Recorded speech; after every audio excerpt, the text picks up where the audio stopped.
How are you? Good. Here in Ellensburg, Dino Rossi, nice to meet you. Dino Rossi seems like he's among friends. Hi, Bruce.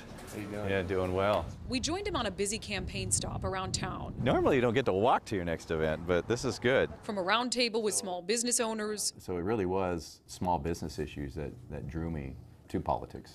To a lunch meeting with farmers. We've always been on the same team, and we're still on the same team. Hey, guys. How we doing? And a meet and greet with veterans at the Copper Kettle, an Ellensburg institution. All the way, all the way. In a town that votes reliably red, a Rossi victory here seems clear. A lot's been made in this race about Dino Rossi being a three-time loser. Those are the words of the state Democratic Party. It sounds harsh, but in reality, it's kind of true. The guy lost 2 races for governor, 1 race for United States Senate. But had it been up to voters here in Ellensburg, he would have won every single time, hands down. And not just Ellensburg. If you look at the 8th Congressional District and you look at those races, Dino Rossi got the majority in that district every single time. I want to make sure that people understand that I'm not neglecting any part of the state. I was doorbelling here yesterday in Ellensburg, and it's not the first time. I've doorbelled here probably half a dozen times already. People are shocked when I show up on the doorstep. But even in Kittitas County, where Donald Trump got 53% of the vote in 2016, Republican Rossi is not immune from tough questions, some of them about the president himself. Frankly, I'm most interested in seeing virtually all of the president's policies pushed. That's what I want you to do. I'm not as interested in the Trump agenda as I am a Republican agenda. Rossi positions himself as a moderate Republican and has tried to shy away from taking a hard line on President Trump in either direction. Is that a question you try to avoid? Not really. No, I mean, I've been very straightforward. How do you feel about the president? I've been very straightforward about this. What I've said is that I'm going to look at this just like I would look at Barack Obama or George W. Bush. If I agree with him, I agree with him. I don't. You know, I've had issues where I haven't agreed.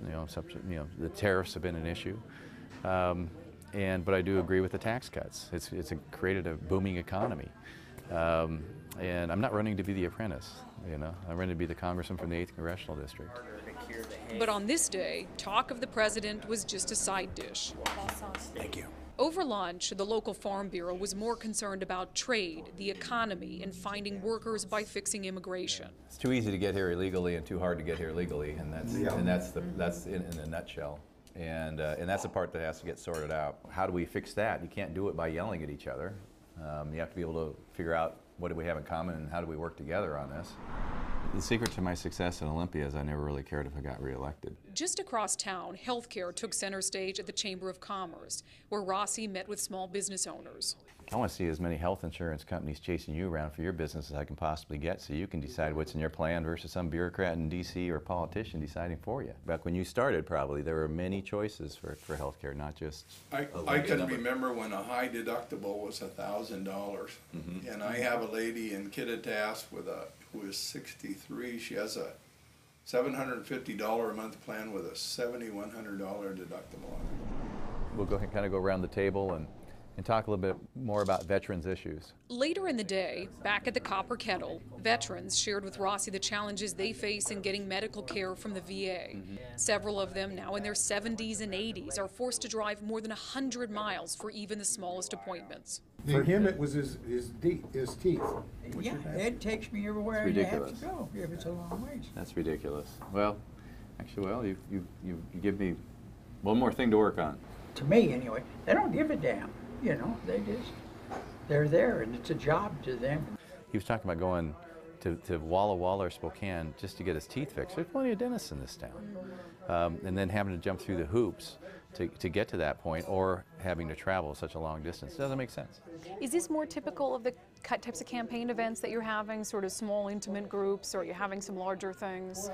We do a lot of smaller ones because you just learn a lot more because people are more free to talk, and they really are willing to kind of tell you what's going on in their life. Really, it's more of listening. All day long, it's really more of listening. I want to hear from them what they really want their next congressman to do. You know, I do understand a lot of the issues, not just in the 8th, but around the state. And I think that's going to be very helpful for the state of Washington to actually have a member of Congress that really understands what's happening around the state, not just in their own congressional district. That is, of course, if he wins. And for the man Democrats have labeled a 3-time loser, this could very well be his most important race yet. It's really retail politics, just going door to door talking to people. And behind every door, you don't know what you're going to get. If you don't win this one, is there ever going to be another race for Dino Rossi? No, we're going to win.